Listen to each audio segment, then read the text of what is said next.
Chapter 20. Ignorantia thesis non excusat. Webb found Frankie waiting for her outside the arcade. She looked past Webb. "Where's Captain Fontana?" "Out there." Webb pointed toward the makeshift graveyard. "He's dead." The tapping of keys ceased. All eyes turned her way. "The Admiralty," she said, her voice cracking, "ordered the ship's only cog to kill its captain to protect their secret, that they knew what the Agrichams were doing to the Silicons." "Silicons?" said Chels. "The Xenos," said Webb. "That's their name, which the Coalition knew. They knew when they sent us here. We were never supposed to recover the Flagstaff. We were sent to shut it up. All those planets we hit with Agricham torpedoes, none of them were uninhabited. The colony here, though, it was too big not to notice, and Fontana did." "He sent a shuttle down to investigate the ruins?" asked Frankie. "He sent the whole ship. A storm took them down. A sudden surge hit them out of nowhere and dropped them here." Frankie nodded. "The particles in their resonance chambers aren't the only ones they can manipulate." "They," Sedlak gawked. "created the storm?" "Created? Manipulated? I don't know," said Webb. "Doesn't matter. The result was the same. The Flagstaff crashed here." "The Silicons have been known to affect weather when working in concert," said Simi. Blackwell bared his teeth. "And you didn't divulge this to the captain, when it could have saved him?" She tickled a hatchling. "Whether to share information was at my discretion. I elected not to." "You elected?" Blackwell reddened. "Of course. Why betray your allies? Easier to let the Xenos do the dirty work." Simi sighed. "The Silicons are no longer members of our union. They withdrew after religious extremism fractured their society and their worlds went into decline." "Fucking traitor," said an Armstrong. Webb couldn't tell which. Simi looked baffled. "Did you believe you were entitled to union information as a prospect species? I was sent to assess your fitness for membership. Crises reveal character." "You knew what they were capable of!" Spittle flew from Blackwell's lips. "You let them ambush us!" "Not at all," said Simi. "We expected no more than a tense interaction, a chance to see how you handled the unexpected. We never expected you to loot their homes, or to show such negligence towards your own people's safety that you would allow an infestation, or crash your own ship." "You did this." Blackwell nearly shook with fury. "You brought us down." "The Silicons brought the ships down," said Webb. "They pulled the survivors from the Flagstaff, destroyed its systems, and ripped our tech out of their minds. Fontana and his cog were repairing the ship when he met the Elders." "The schism hasn't been resolved, I see," said the Sorrel. "Fontana suspected the Coalition might try to silence him after what he learned. So he recorded a holo of himself and set it to load upon cessation of his life signs. That's who I was talking to in there." The crew regarded her quietly. "So," said Sedlak. "What's that mean for us?" Webb let out a long sigh. "Real talk, folks? The Coalition assassinated one of their own captains to keep their secret. You think they'll spare a second thought about killing a crew they already considered mutineers?" She ran a hand through her hair. "Frankie, give me some good news." "The damage to the ship is pretty extensive." "Good news," I said. "But nothing that requires a shipyard," said Frankie. "Everything is repairable, and its shuttle also appears to be intact." "The shuttle works? Why didn't he take that up?" "If I had to guess," Frankie looked at the dismembered cog. "Sabotage."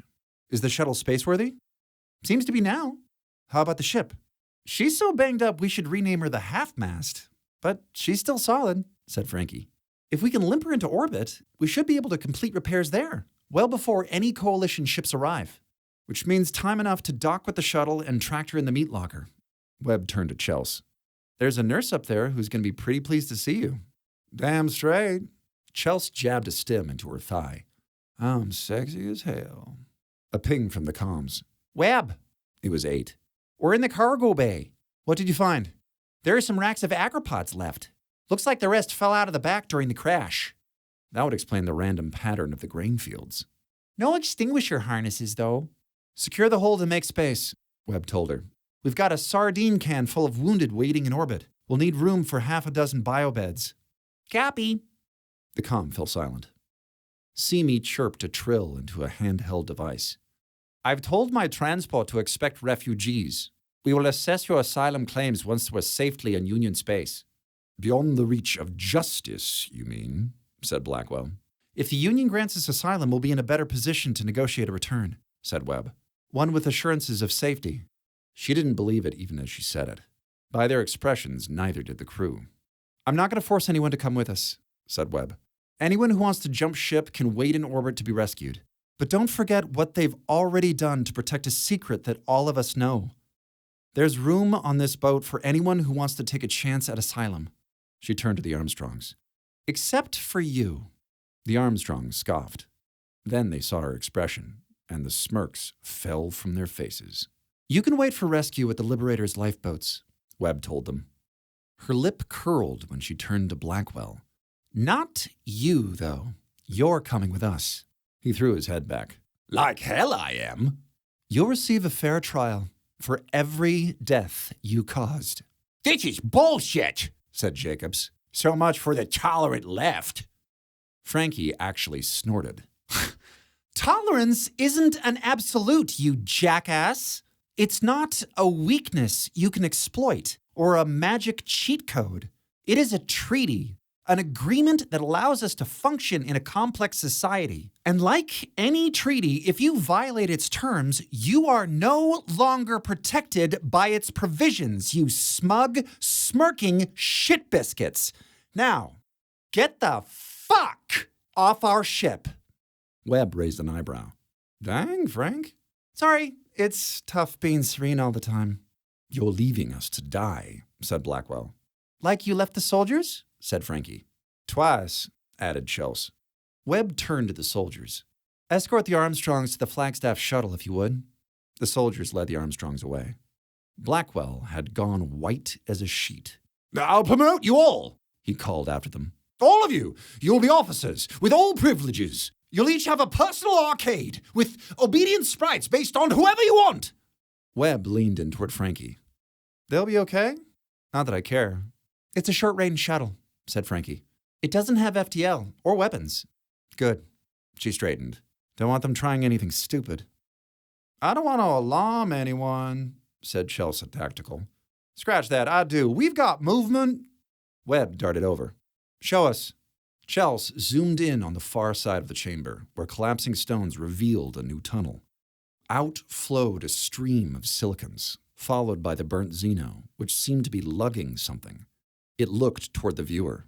Somehow, Webb knew that it knew she was looking at it, and held up the Elder's head. Webb numbly turned back to the bridge. Frankie, get us out of here. Initiating startup sequence. The ship rumbled as its engines drew in power. Armstrong shuttle is away, reported Sedlak from Ops. Patching force fields over hull breaches for takeoff, said Frankie. A deafening thud sent Webb crashing to the deck. She pulled herself up, spots dancing before her eyes. Everyone else had been knocked to the floor. The hell just happened? The shuttle. Frankie sounded incredulous. They rammed us. They what? Webb looked out a fresh breach in the bridge. Across the chamber, the shuttle slammed into the cavern's far wall in a puff of purple sand. The impact had flung it clear across the chamber. It came to rest at an angle against the escarpment where the Xenos had come out. Bunking idiots! Webb zoomed in on the wall. The same impact that had torn a gash in the bridge had peeled the shuttle open like a chainsaw through a melon. Its entire dorsal hull was gone, sheared off. The Xenos swarmed toward them. Hail them! The shuttle appeared on screen. The Armstrongs, still standing, gaped at the missing roof. They actually appeared shocked that their plan hadn't worked. Webb felt sick. What did they expect to happen?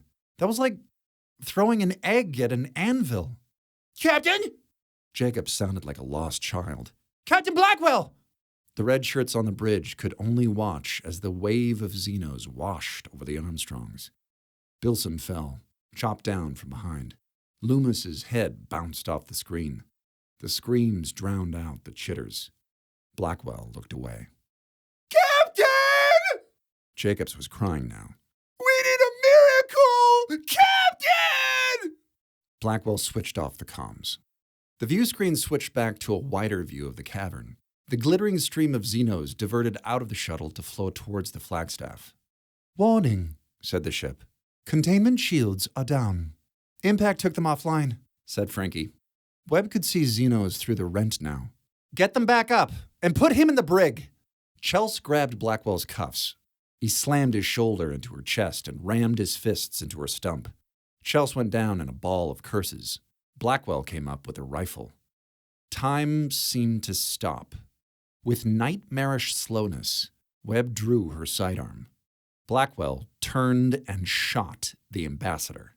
A crater erupted in Simi's chest and burned outward, fast as flash paper. She didn't have time to scream before her charred bones fell in a heap. Blackwell whirled on Webb, only to find her sidearm aimed at him. They locked eyes over their barrels. The sorrel hatchling scuttled away and swarmed up Webb. She barely felt the little claws gripping and quivering against her skin, barely heard the frenzied peeping from the back of her neck. "You set that to max, you bastard!" Blackwell's smirk was triumphant. "She was going to deny us our place in the Union. You think they'll let you in now?" "I preserved our chance. No more lies." "What lies? We have been committing genocide." "Genocide," he spat, "is against people. Drop your weapon." "Not happening." He bared bloody teeth.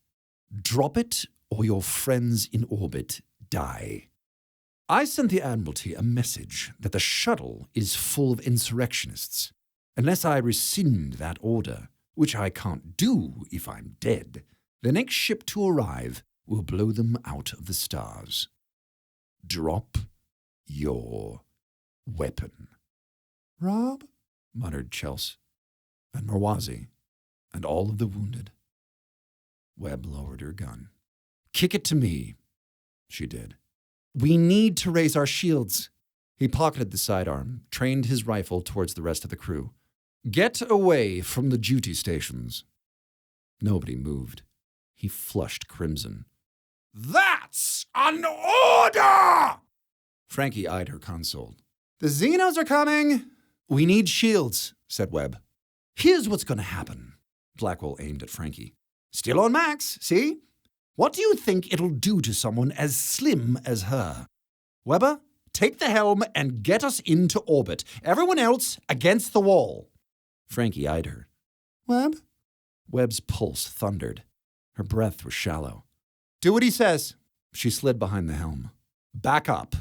Blackwell gestured with his rifle. He backed against the bulkhead next to the helm to keep the red shirts in view. The crew sullenly retreated to the far wall. "Take us up."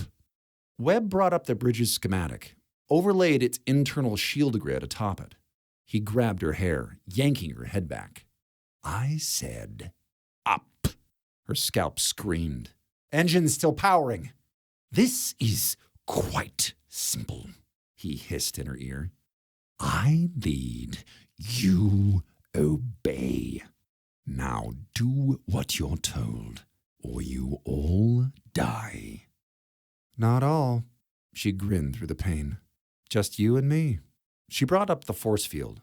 An invisible barrier sprung up, bisecting the bridge, sealing Frankie and the others behind it. Webb threw her head back, cracking Blackwell in the chin. He stumbled back against the unshielded rent in the bridge. A pair of burnt arm blades burst through his stomach at kidney height. His face contorted. He gaped down at the blades. The burnt Xeno raised its head over his shoulder. Blackwell looked back at it like some grisly ventriloquist's dummy. The Xeno hurled him against the bulkhead like a rag doll and squirmed through the gap. A stream of Xenos jetted through behind it. Webb threw up the second shield she'd prepped, sealing the gap in the bridge. The shield snicked a Xeno in half, dropping its thorax next to Blackwell. But a dozen silicons had made it through, and by the sound of it, more were chopping at the hull. The burnt one turned towards Webb and hissed. Frankie pounded on the force field. "Webb!" "Help me," burbled Blackwell. Webb winked at her quaddie. "Get us up." She sprinted off the bridge, a cacophony of chitters and plunks at her heels. She fled through the unfamiliar ship and its tight corridors, steering by the glimpse she'd caught of its schematic. The cargo bay and its agrochems were only a deck below the bridge. Webb turned a corner and nearly collided with a wall of redshirts brandishing spears. No, not spears. Agropods. Open up! Like the rest of them, 8 had tied a torn-off sleeve around her mouth and nose. The red shirts parted. Webb scampered through. Someone slapped an agropod in her hands and spun her towards the Xenos. Lower pods! Cried 8. Webb and the red shirts lowered their pods into a bristling thicket. The Xenos skidded to a stop in front of it and milled about, chittering madly. Hold! The confined corridors had saved them, Webb realized.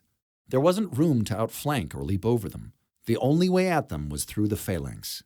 With a hiss from the burnt Xeno, the silicants surged towards them. The closest Xenos smashed into the pods and screamed as the pods burst and their armor slagged.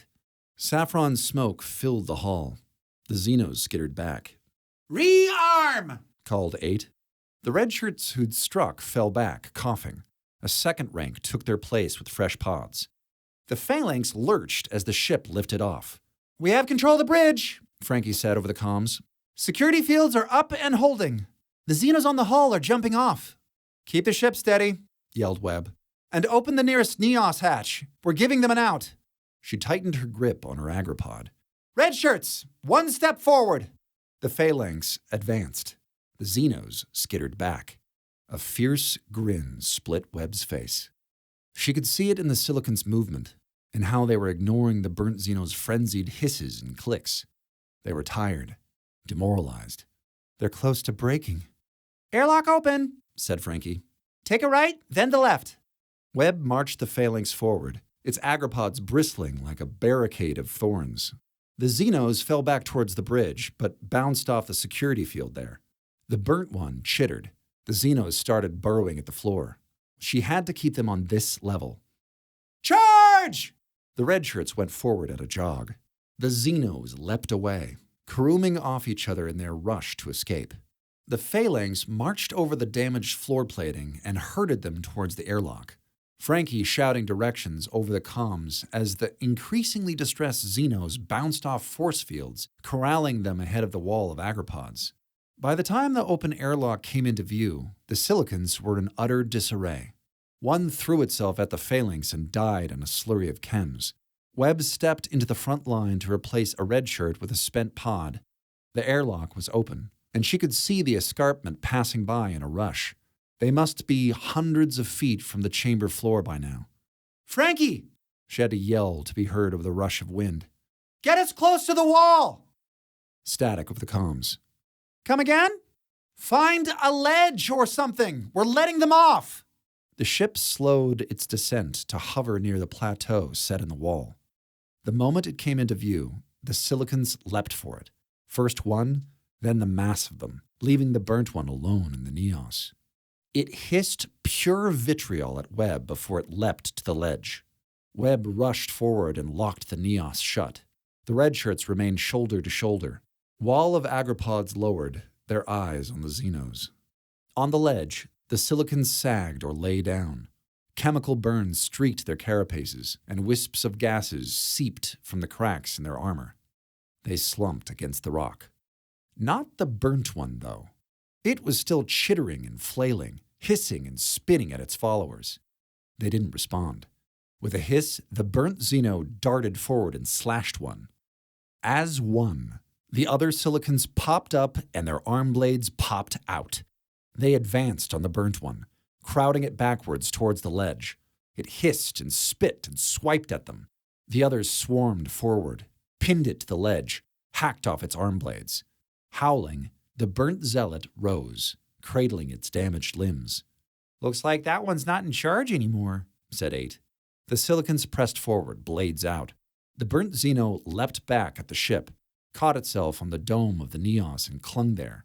It chopped at the dome, but without its blades, it did no more damage than rapping a hammer against the bulkhead. Frankie? Webb kept her eyes on the wounded Xeno. Are we spaceworthy? By its broadest definition? Yes. Take us into orbit. The ship rose sharply. The silicants on the ledge hurled rocks at the burnt one until the ship was out of range. Is it gonna get off? Asked 8. Webb couldn't say. It might not have anywhere else to go. The cavern fell away, as did the ruins, as did the atmosphere. Still, the Xeno clung to the Neos, its compound eyes locked on Webb's. Gases spurted from the cracks on its carapace as the ship slipped into space. A headache stabbed into the back of her skull. Webb flinched but didn't look away. With a shudder, the last of the Xeno's gases escaped. Its grip came loose, and its body drifted away. The comms chirped on. Everyone okay? Webb lowered her agropod. The sorrel hatchlings peeped out of her collar to look around. We are. There was a Xeno on the Neos. It's gone, said Webb. It spent its last moments hating me. Webb stepped out of the arcade. Her shoulders and neck felt oddly bare without the constant wriggling and peeping. She looked to the view screen. How are we doing? She's holding, said Frankie. We've got teams sealing the last of the hull breaches. We'll need maybe an hour to recalibrate the tractor emitters, but then we can pull in the shuttle and the meat locker's oubliettes. We'll have FTL star drive shortly after that. Sounds good. Webb turned to Chels. How's the patient? I've done all I can for him. Chels snapped a medkit shut. He hasn't got long. Blackwell had gone paler than wax. Chels's battlefield sutures hadn't stopped the bleeding. He coughed up blood. I need a doctor. We don't have any, said Frankie. You wouldn't let us keep anyone in. Merwazi's an hour away, said Webb. Blackwell grimaced. I don't have an hour. Keep him in. I can't lock onto him, said Frankie. Their shields are up. You're murdering me, he wailed. You're letting me die. Webb sighed in disgust. Are there any more medkits? A medkit won't cut it, said Chels. He needs surgery. A voice crackled over the comms. I can help. The pain lifted from Blackwell's eyes. Sunshine? Webb hit the comms. Yolanda, are you ready for transport? I can help him, she repeated. Save him, the way he saved me. Teleport him to the Independence. I can patch the damage with his hollow emitters. You can't be serious. However I feel about him, he did keep me alive. The least I can do is return the favor. Blackwell smiled. I knew you loved me. Yolanda? Webb had to blink a few times. The coalition's on its way. You don't owe him anything, said Frankie. The comms were silent for a moment. I'm not going to let anyone else die. We're better than that. Send him here, Webb. For me. Webb's throat felt tight. Fine. I just hope you know what you're doing. I do, said Yolanda. Keep the comms open. Webb nodded to Frankie. Frankie energized the teleporter. Blackwell shimmered, gave them the finger, and vanished.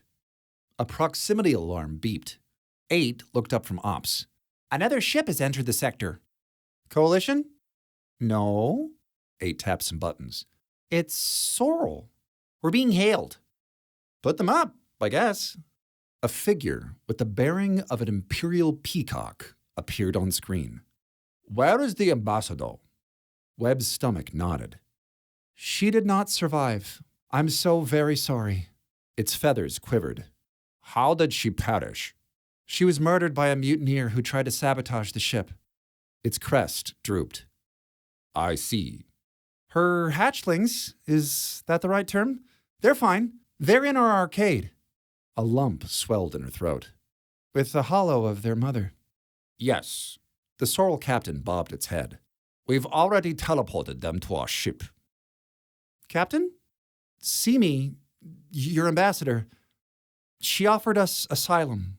It tilted its head. You are in danger? From our own government, yes. You have a record of her offer? I do not. I see. It darted its head from side to side. I cannot grant you asylum, as this might lead to conflict with your coalition. However, more darting, and the raising of its crest. I will not impede you if you wish to enter Union space as refugees. We would like that very much, said Webb. You must understand, I cannot guarantee your safety. Asylum offers union-wide protections, but refugees are at the mercy of the laws of local worlds. You would be on your own. Honestly, said Webb, we're kind of used to that. The sorrel bobbed its head. Very well. This concludes our interaction. Good luck to you, Captain. The view screen went blank. How does that feel? Blackwell touched unblemished skin through the holes in his uniform. Strange. There was no pain, but the musculature there felt half asleep. Certainly better. Good enough until the Coalition gets here and teeps us out. That might be a while, said Sunshine. We read as holograms now, I'm afraid, not as biosigns. Really? He already knew. He couldn't very well have had a random biosign appear in his quarters whenever he needed comforting. Our comms are also fried. You just hailed the Flagstaff. She tapped the Armstrong pin on her collar. Lucky I found this. There's no other way to signal incoming ships. So then... He looked around the wreckage. It's just us from now on? Could have been worse. Better than facing a show trial and execution at the hands of mutineers. He sank into the bed, gazed up through the ruined ceiling at the night sky. I can think of worse things than being stuck here with you. We're also not constrained to your quarters. Look. Sunshine took a step into the corridor. He looked up, amazed. Get out of town. Damage to the emitters, she explained. I'm not sure what their range is. I don't really want to find out. But I know from first-hand experience that they don't extend past the wreckage. She stepped back in. Unfortunately, the bridge teleporters didn't survive the crash, and the main bays are in the wreckage of the aft section kilometers from here. But our emergency power is enough to get these running. She stroked an emitter. For how long? She didn't look at him. Until the isotopes in the backup reactor decay. The coquettishness was starting to irritate him. Which is how long? A smile. Well beyond a human lifetime. He grunted. Don't mind the sound of that. At least we'll have each other. He patted the bed next to him. Her smile hardened. She tapped her Armstrong pin. Have you got a lock on my pin? Affirmative. It was Fuller's voice. Copy. Stand by to teleport. Blackwell sat upright. What the hell is this? She seemed genuinely shocked, then angry. Oh my God. You actually thought I was staying with you. I'd rather die. Again. I'll have to live in the Flagstaff's arcade, but at least I'll be alive. It'll be more of a life than you allowed me. He rose. Now you listen here. She drew a queller. Sit down, Jared. You wouldn't want to be a ghost with a limp. He narrowed his eyes. You wouldn't dare. He went for her. She shot him in the knee. He went down shrieking in a tangle of missing tendons. Huh. She stared at the queller in faux surprise. Look at that. It was on max. You fucking slut! You spoiled fucking... This is what I get for saving you, for loving you? She'd tricked him, fooled him into saving her, into opening his home and heart. She probably planned this whole thing with the crew advocate. Goodbye, Lieutenant. Blackwell saw red. I'll find you. There is nowhere in this galaxy you can go, you and your traitor friends, where I won't hunt you down. But I don't think you will, though, because if you leave the range of these emitters, your holographic organs will vanish. She pursed her lips. I'm not actually sure what will happen when your body runs down before the power does. Your undamaged bits might keep aging until you rot away. Or maybe you'll be able to tweak the program and fill in your missing pieces as you go.